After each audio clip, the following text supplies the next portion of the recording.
All right.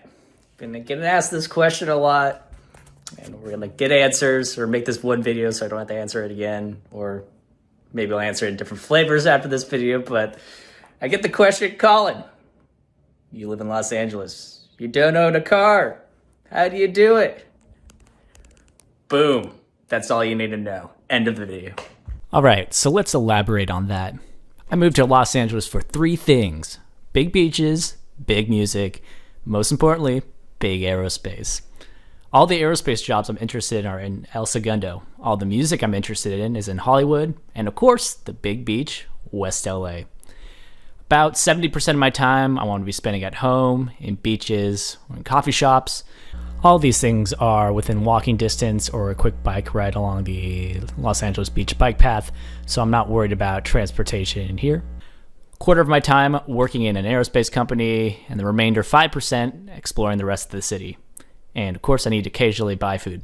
So now I need to take a look at transportation options for the roughly 30% of time I need to leave my home. For this trade study, I considered the following costs. How much does it cost to buy a car? How much does it cost to refuel a given transportation option? The insurance, the repairs, how safe will I be getting from point to point? Travel time, in this case I'm using the example of Marina Del Rey to Hollywood, as that will be one of my main commutes and is pretty comprehensive of similar commutes I'll be taking. So let's begin filling these in. A used EV on average costs around $15,000 to buy. For a gas car, that's about $30,000. Refueling for gas is about $175 monthly, $65 for a car. Insurance costs for both, I'm estimating around $350. Maintenance, I'm assuming around $125 for both. For safety, I'm going to assume the car is safer than any other biking or public transportation options, as LA is a very car-centric city.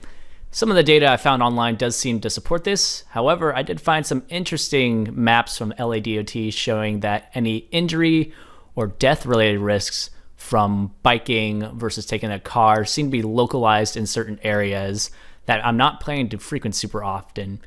In addition to certain transportation and or bike-related incidents tending to happen in areas that are not designed for bikes and or public transportation. It was also not ironic learning that in the last 2 years, you're more likely to die at the hands of a car than at the hands of a fellow human in Los Angeles. And safety tangent aside, calculating the travel time of a typical Marina Del Rey to Hollywood trip, I look at taking once a week on a Friday evening.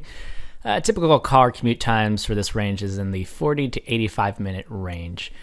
When you also factor in the 12 to 15 minutes it typically takes to find a parking spot in Los Angeles, cycling and or public transportation commuting begin to seem competitive to car travel. In addition, if I don't feel like biking for whatever reason, there's always a $50 to $70 Uber I can always take, given I'm not looking to make this trip super often.